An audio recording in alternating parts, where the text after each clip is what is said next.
Baiklah, Assalamualaikum warahmatullahi wabarakatuh. Perkenalkan, nama saya Sa'wiyah Mumtazah dengan NPM 2281101744. Di sini saya akan menjelaskan materi dari mata kuliah Manajemen Kompensasi yang diampu oleh Ibu Wina Dianasari mengenai mendesain sistem kompensasi yang adil dan memotivasi.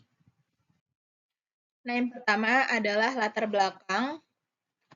Em, Karyawan adalah aset utama perusahaan dalam mencapai tujuan dan menjaga produktivitas. Namun, kinerja optimal hanya dapat dicapai jika sistem kompensasi yang diterapkan adil dan memotivasi. Nah, pada kali ini saya akan menganalisis salah satu perusahaan yang bergerak di bidang agroindustri, lebih tepatnya perkebunan kelapa sawit, yaitu PT Satrindo Jaya Agropalma. Nah, di PT ini sistem kompensasi masih menghadapi tantangan seperti disparitas gaji, kurangnya transparansi penghargaan, dan juga ketimpangan tunjangan antara karyawan tetap dan kontrak. Hal ini beresiko menurunkan motivasi dan loyalitas karyawan. Kinerja karyawan sangat dipengaruhi oleh sistem kompensasi yang adil dan memotivasi, seperti menurut teori harapan Vroom dan juga dari teori keadilannya Adams. Karyawan akan lebih termotivasi jika merasa diperlakukan adil dan yakin kerja keras mereka dihargai. Oleh karena itu, diperlukan desain ulang sistem kompensasi berbasis keadilan dan motivasi untuk meningkatkan kepuasan dan juga kinerja karyawan agar produktivitasnya meningkat sehingga perusahaan dapat bertahan dalam persaingan global. Lalu ini ada strategi kompensasi saat ini. Nah, jadi di PT Satrindo Jaya Agropalma ini menerapkan sistem kompensasi yang terdiri dari gaji pokok, tunjangan, dan penghargaan.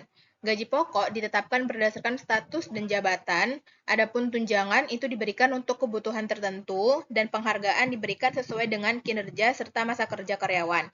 Namun, sistem ini masih menghadapi tantangan keadilan, terutama perbedaan antara karyawan yang berstatus tetap dan juga karyawan yang berstatus kontrak, serta kurangnya penghargaan jangka pendek yang memotivasi.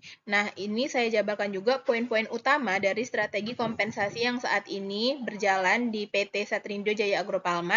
Di antaranya yang pertama itu gaji pokok. Poin pentingnya yaitu karyawan tetap digaji berdasarkan tipe dan golongan jabatan. Untuk karyawan kontrak itu digaji berdasarkan sesuai UMR daerah tersebut.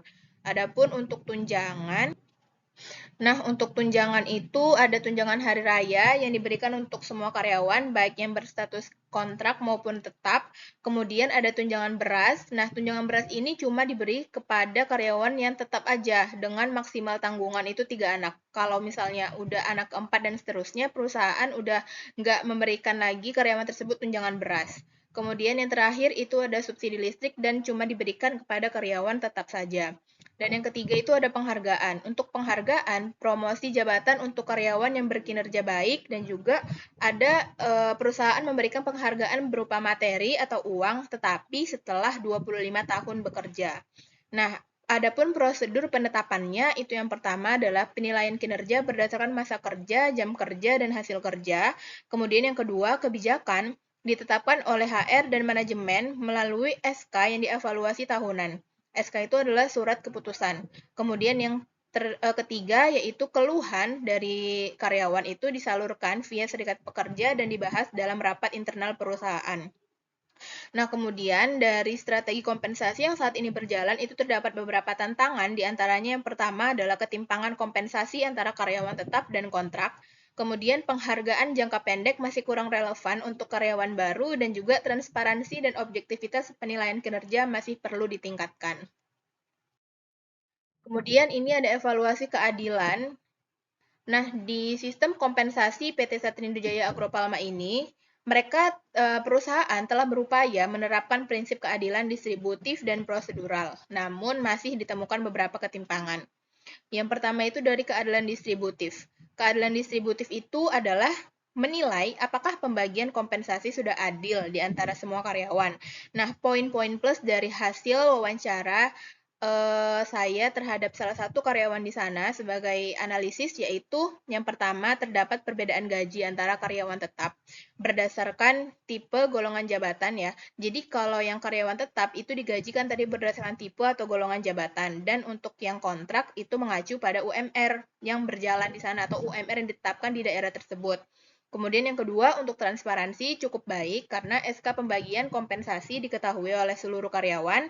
Nah, yang ketiga, tunjangan beras dan subsidi listrik yang hanya untuk karyawan tetap, sehingga karyawan kontrak merasa kurang adil.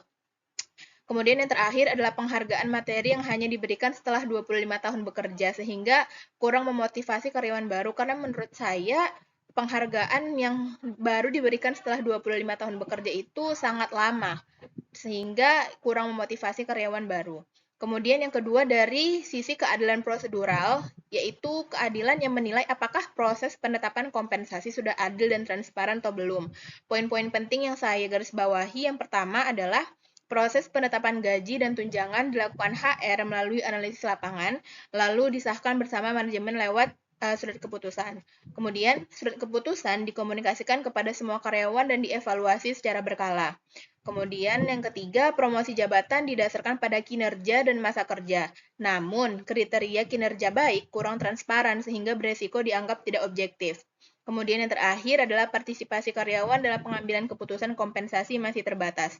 Nah, itu tadi adalah beberapa evaluasi keadilan menurut saya dari hasil analisis saya pada wawancara terhadap salah satu karyawan dari PT Satrindo Jaya Agropalma. Kemudian di sini juga ada rekomendasi perbaikan berdasarkan hasil analisis saya tadi, berbasis teori keadilan Adams sama teori harapan Vrooms. Yang pertama itu adalah rekomendasi perbaikan berbasis teori keadilan dari Adams.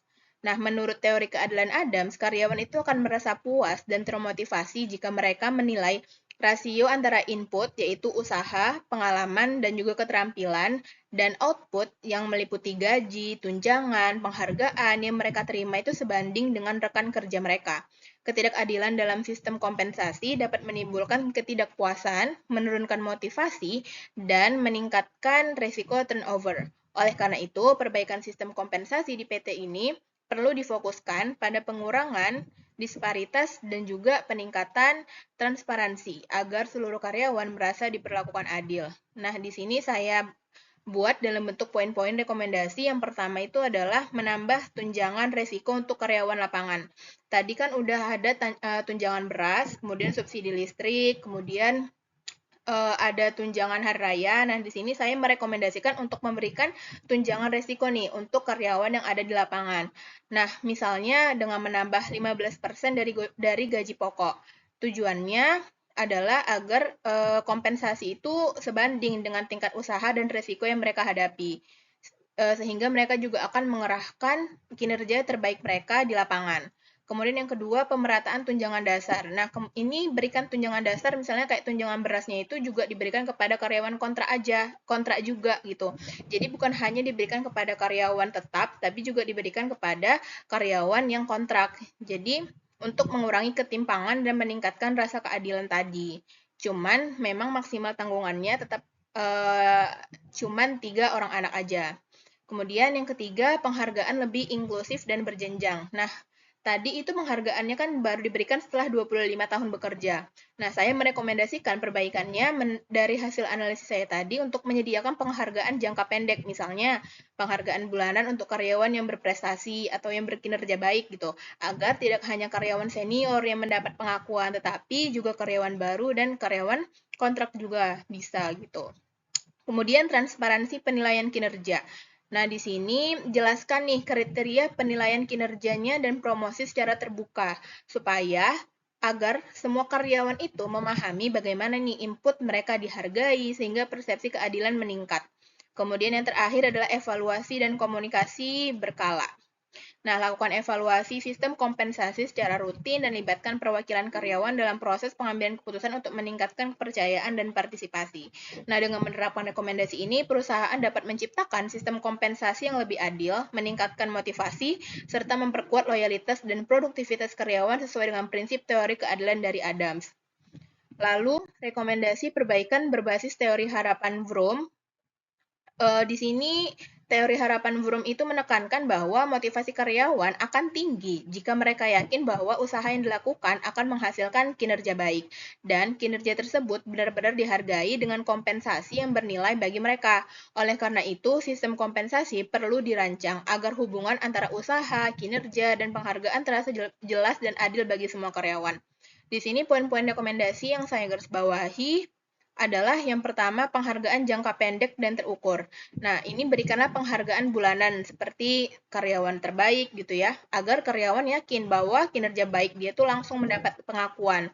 Dan ini meningkatkan instrumentality dan valensi yang merupakan faktor dari teori harapan Vroom tadi. Kemudian yang kedua, tunjangan hari raya berbasis kinerja. Nah, jadikan sebagian THR berbasis pencapaian kinerja, bukan hanya masa kerja sehingga karyawan lebih termotivasi meningkatkan produktivitas. Ini sesuai dengan faktor yang ada dari teori harapan Vroom, yaitu untuk meningkatkan ekspektansi dan juga instrumentality.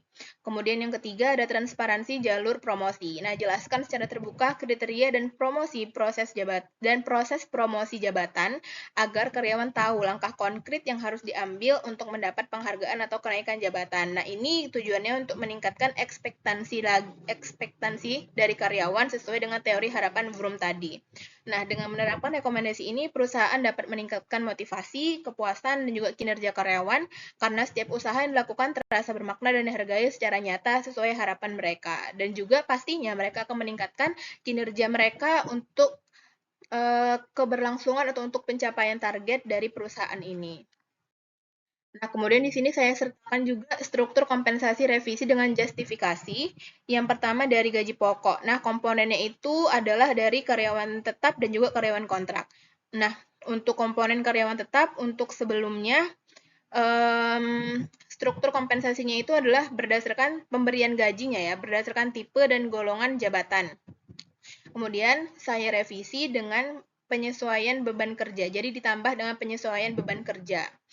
Nah, justifikasi teorinya itu adalah teori keadilan distributif, yaitu kompensasi sesuai input, usaha, dan juga resiko. Kemudian yang kedua, komponen kedua adalah karyawan kontrak ya. Nah, sebelum untuk struktur kompensasi saat ini atau sebelum saya memberikan revisi itu adalah gaji mereka disesuaikan dengan UMR daerah. Nah, menurut saya atau revisi dari saya itu disesuaikan ditambah juga dengan bonus kinerja. Adapun justifikasi teorinya itu teori harapan yang dari faktor instrumentality untuk memperkuat kaitan usaha dan juga reward. Kemudian dari yang kedua adalah tunjangan. Komponen yang saya ambil adalah ini dari komponen yang dari hasil wawancara tadi, itu ada tunjangan beras, subsidi listrik, dan juga THR. Nah, untuk komponen tunjangan beras, untuk sebelum dilakukan revisi, itu hanya untuk karyawan tetap dan juga maksimal 3 anak tanggungannya.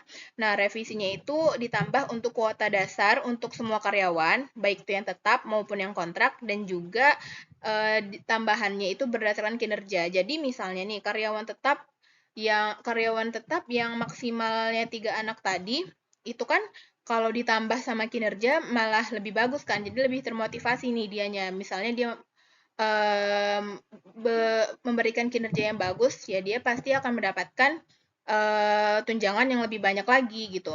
Nah, kemudian justifikasi teorinya ini dari teori keadilan distributif yaitu memenuhi kebutuhan dasar secara merata. Ini kuota dasar untuk semua karyawan ya, artinya diberikan tunjangan beras nih juga untuk karyawan kontrak dan juga dari teori harapan yang lebih tepatnya dari faktor valensi yaitu reward terkait kinerja. Kemudian yang kedua dari subsidi listrik ya, komponen subsidi listrik.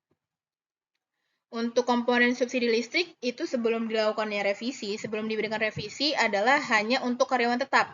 Tetapi menurut saya revisi yang saya berikan itu adalah diberikan juga kepada karyawan yang berstatus kontrak namun yang bekerja lebih dari 1 tahun. Nah, justifikasi teorinya itu teori keadilan prosedural, yaitu kriterianya itu menjadi lebih inklusif. Kemudian yang terakhir itu dari THR, komponen THR, tunjangan hari raya. Nah, untuk yang sebelum dilakukan revisi, itu kan memang diberikan untuk seluruh karyawan, baik yang kontrak maupun yang tetap. Tapi revisi dari hasil analisis saya tadi, itu bisa ditambahkan variasi berdasarkan kinerja. Nah, jadi ini juga memberikan atau justifikasi teorinya itu adalah teori harapan atau ekspektansi. Jadi memotivasi peningkatan usaha kinerja dari karyawan.